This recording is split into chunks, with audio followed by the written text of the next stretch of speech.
ఆంధ్రప్రదేశ్ రాష్ట్ర ప్రతిపక్ష నేత వైఎస్ఆర్సీపీ అధ్యక్షుడు వైఎస్ జగన్మోహన్ రెడ్డి చేపట్టిన ప్రజా సంకల్ప యాత్ర అపూర్వమైన ప్రజాదరణ మధ్యన విజయనగరం జిల్లాలో కొనసాగుతోంది.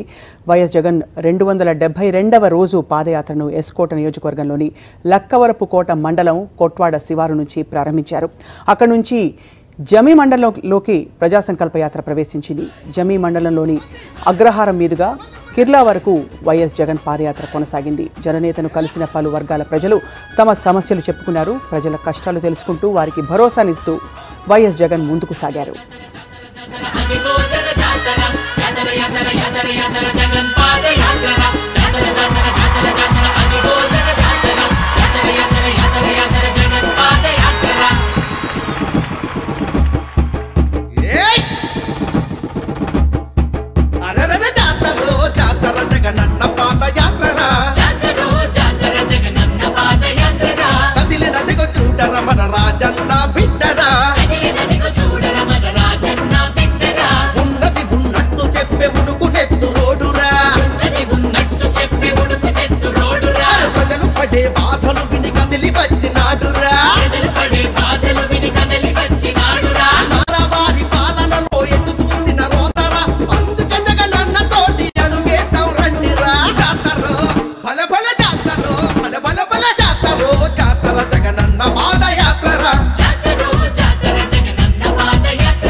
అక్కచెల్లెమ్మలకు నా అన్నదమ్ములకు నా అవ్వాతాతలకు అందరికీ కూడా చేతులు జోడించి శిరస్సు వంచి పేరు పేరున హృదయపూర్వకంగా కృతజ్ఞతలు తెలుపుకుంటా ఉన్నాను.